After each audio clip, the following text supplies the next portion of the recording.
D'ivoire. Oui. J'étais en train de chercher des idées pour le prochain triptyque. Et je me suis dit, tu vois, comme on est en février, on aurait pu peut-être parler, je sais pas, d'une fête qui aurait lieu ce mois-ci. Et si tu parlais de nazisme dans la BD? Oui, oui, c'est un bon thème aussi. Après, je sais pas, c'est quand même hyper connu, Maos, non, je sais pas. Je pensais plutôt, tu vois, à un thème un petit peu plus léger, un petit peu plus optimiste, en rapport avec l'amour. Hitler et la BD. Non mais, alors que t'arrêtes avec cette obsession, c'est pas possible, hein. On peut pas parler que de nazisme sur la chaîne. Les régimes dictatoriaux, la propagande et les BD. Mais bon, tu m'énerves, tu sais quoi, je vais aller faire mon triptyque toute seule. Non. Attends, j'ai une idée. Le soviétisme dans la BD.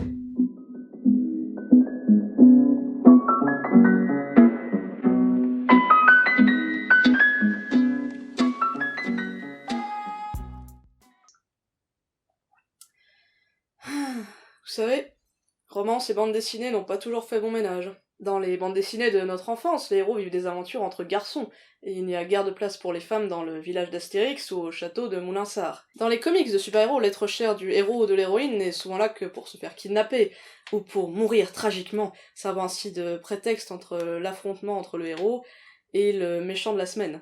Gwen Stacy, Lois Lane, Steve Trevor, on pense fort à vous. Enfin, dans les mangas, outre les célèbres shoujo à l'eau de rose, on a généralement droit à l'amie d'enfance du héros qui est amoureuse de lui pendant 30 volumes, tout ça pour avoir même pas le droit à un bisou à la fin. C'est bien la peine. Pourtant, il existe des bandes dessinées qui savent nous parler d'amour passionné, d'amour tendre, d'amour destructeur, voire même d'amour fou. À l'occasion de la Saint-Valentin, revenons ensemble sur 3 titres qui abordent le sujet de manière bien différente. Pour cette sélection de la Saint-Valentin, je vous propose tout d'abord de découvrir la bande dessinée La fille dans l'écran de Manon Desvaux et Lou Luby aux éditions Marabout. On y suit l'histoire de Colline, illustratrice française, et de Marlène, une photographe installée au Québec. Un beau jour, Colline tombe sur une des photographies de Marlène sur internet et va la contacter pour lui demander l'autorisation de s'en inspirer pour son travail. S'ensuit une correspondance passionnée entre les jeunes femmes, qui va aboutir à une belle amitié et un petit peu plus sur affinité, comme le laisse présager la couverture. La jeunesse de cette BD est très singulière et intimement liée à son récit. Les autrices, Manon Desvaux et Lou Luby, se sont elles aussi rencontrées sur internet, sur un forum fondé par cette dernière. De cette rencontre est née la volonté de proposer un récit à 4 mains. Ni une ni deux, les 2 dessinatrices s'installent dans un atelier à Montréal et se lancent le défi de produire chacune une page par jour. La bande dessinée se retrouve ainsi dotée d'un parti pris graphique très intéressant.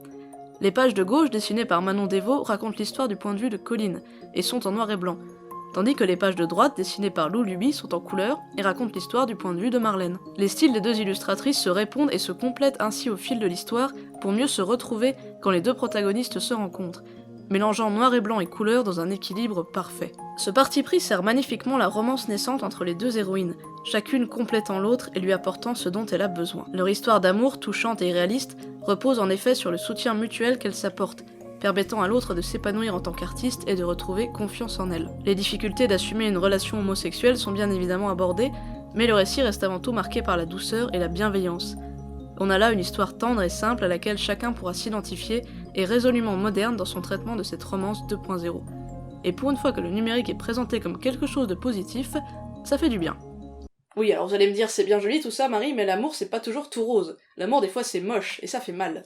Eh bien c'est exactement pour cela que j'ai choisi le comics Mad Love de Bruce Timm et Paul Dini aux éditions Urban Comics. Ce comics nous raconte tout simplement l'histoire du personnage d'Arlene Quinzel, comment elle est devenue la célèbre Harley Quinn, et le début de sa romance compliquée avec le Joker. Bien connu des amateurs de comics, le personnage d'Harley Quinn a une histoire assez particulière. En effet, elle n'a pas fait ses débuts dans des cases de bande dessinée, mais dans la série animée Batman créée par Bruce Timm et Paul Dini en 1992. Présentée comme une sorte d'équivalent féminin du Joker, éperdument amoureuse de lui, le personnage est vite devenu populaire auprès des fans, et c'est tout naturellement que ses créateurs ont souhaité proposer une bande dessinée dont elle serait l'héroïne. Le résultat est ce fabuleux one-shot entre comédie burlesque et thriller psychologique, qui condense en une 60aine de pages tout ce qui fait l'essence d'Harley Quinn, personnage aussi drôle que tragique par excellence. Le formidable dessin de Bruce Timm, fidèle au graphisme de la série animée et résolument cartoonesque dans l'esprit, est aussi coloré que dynamique, reflétant magnifiquement le caractère déjanté du personnage. Mais cet aspect fantasque n'enlève rien à la noirceur du récit, qui ne cache rien de l'aspect profondément toxique de l'amour de Harley pour le Joker, contrairement à certains films dont je tairai le nom. Inspiré par les déboires amoureux d'une amie des auteurs, Cette histoire est décrite comme Paul Dini comme une mise en garde contre les risques qu'entraîne un amour obsessionnel.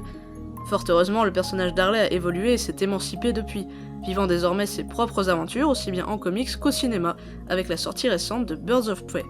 Mais ça, on vous en reparlera dans notre bilan ciné de février. Enfin, pour ceux d'entre vous qui n'auraient pas encore trouvé l'âme sœur, le manga que j'ai choisi pourrait bien vous redonner foi en l'amour. Il s'agit du titre Les Temps Retrouvés de Kei Fuji et Kokoro Hirai, publié aux éditions Kiun dans leur collection Latitude. Le manga raconte l'histoire d'Ippei, veuf et retraité, qui va rencontrer dans un centre d'accueil pour personnes âgées Kotoko, dont il va tomber immédiatement amoureux. Une relation va vite naître entre les deux, mais malheureusement leur entourage ne voit pas cette relation naissante d'un très bon œil. Manga proposé intégralement en couleur et dans le sens de lecture occidentale, Les Temps Retrouvés est une création originale des éditions Kiun, qui ont collaboré directement avec les auteurs japonais pour nous offrir ce récit aussi émouvant que poétique. Avec beaucoup de pudeur et de délicatesse, il aborde le thème rarement traité des difficultés de retrouver l'amour passé un certain âge, mais également de la culpabilité de refaire sa vie après un deuil, ce à quoi sont confrontés nos deux personnages principaux. Le scénariste Kei Fuji explique s'être inspiré de l'étymologie japonaise du mot amour, qui s'écrivait autrefois avec les caractères du mot solitude, pour refléter un sentiment qu'il estime universel, à savoir la soif de l'autre. Voir nos deux protagonistes apprendre à se connaître et partager ensemble l'histoire de leur vie se révèle ainsi particulièrement touchant. À cette thématique universelle de la peur d'être seul, s'ajoute la problématique typiquement japonaise de la pression sociale. La famille des deux protagonistes rejetant en bloc cette histoire d'amour naissante par peur du regard des autres. La tendresse de la relation entre Ippei et Kotoko vient alors se heurter au poids des conventions sociales, pour le plus grand malheur du lecteur. La sensibilité de l'œuvre est renforcée par le trait de Kokoro Hirai, mangaka passionné par la bande dessinée franco-belge depuis sa visite au festival d'Angoulême, qui, non contente d'avoir opté pour un dessin tout en couleur, déploie ici un style façon aquarelle, parfaitement adapté à la douceur du récit. Les nombreux dégradés présents en arrière-plan sont à ce titre particulièrement somptueux. Le deuxième et dernier tome du manga est prévu en mars 2020, et j'ai personnellement très hâte de découvrir la suite de ce récit, qui nous prouve qu'il n'y a pas d'âge pour être amoureux. Et voilà qui conclut cette petite sélection. N'oubliez pas que vous soyez en couple ou célibataire, vous êtes tout à fait libre de fêter la Saint-Valentin ou non. Quant à moi, je vous retrouve bientôt pour un prochain triptyque, et également pour une vidéo un petit peu spéciale, comme disent les jeunes, que je vous concocte. A très bientôt sur l'Instant T, et bonne lecture.